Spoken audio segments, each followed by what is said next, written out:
We've got another new writer to introduce this week, with an episode that I think is bound to be controversial. Let's take a look at Hard to Say Anything. When the Cutie Mark Crusaders notice Big Mac taking frequent visits to Starlight Old Town, supposedly just for the purpose of delivering apples, they decide to stow away on his latest trip, where they discover that he has developed a crush on Sugar Belle. But it turns out there's another pony in town who wants to sweep her off her hooves, so the CMCs are determined to help Big Mac win her heart first. This episode is the first to be written by Becky Wangberg, and I have a strong feeling that opinions on this one are going to be very polarizing. I just know that there's going to be a lot of viewers who will really like this episode and many others who will really hate it.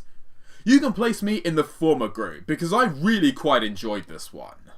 It's nice to see Big Mac take the lead in an episode again, especially one which shows how much he's grown over the series.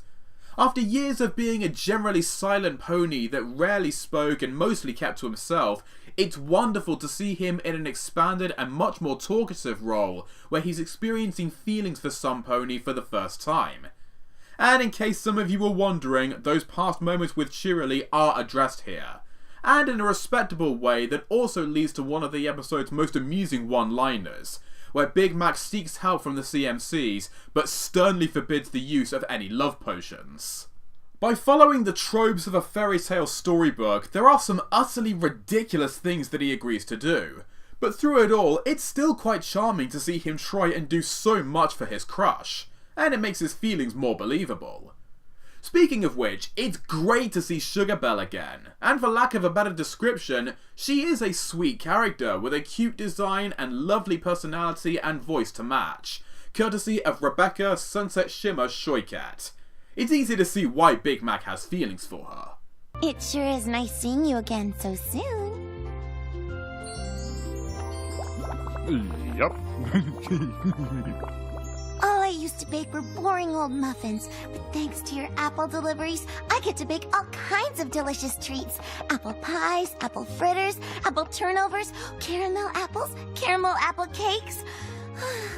I just wish I had more room to display it all. My shelves only hold so much. However, he faces tough competition from Mando Pony?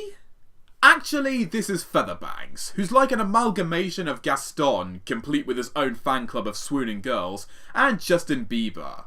And that's not a compliment. Unfortunately, when it comes to the rival in a love triangle story, Feather is about as annoying as they get. Although there is one moment where his intervention actually kinda does Big Mac a favour, it is still irritating to see him clearly trying too hard to get the girl, and looking all smug when he thinks he's won. But to his credit, there is a scene at the end where he admits that his showy gimmicks are because he doesn't know how to really talk to girls, and he is afraid that will make him lonely. That is actually a pretty nice moment that saves him from being completely irredeemable. The episode features plenty of humorous lines and sequences, but whether it will appeal to your personal taste definitely depends on how tolerant you are of its comedic style, most of which is very farcical. Besides some shipping conflicts, this is likely where the story will be most divisive among fans. I myself have enjoyed this kind of humour in other episodes, including one of Big Mac's previous stories, Brotherhood Social. And while the comedy here can be hit and miss, I did get some good laughs out of many moments. A half-country, half-dance-pop song that sees Big Mac and Feather duel against each other is often both hilarious and absurd. But for better or worse, it does overstay its welcome, and you may feel like Sugar Belle in this moment and wish for it to be over soon. After one final and meaningful gesture, Big Mac and Sugar Belle reveal their mutual feelings for each other, rounding the story off with an expected but still very heartwarming conclusion. The idea of them being together is certainly a surprising one, but sometimes the sweetest pairings are the ones you least expect, and by the end of the episode, they had completely won me over.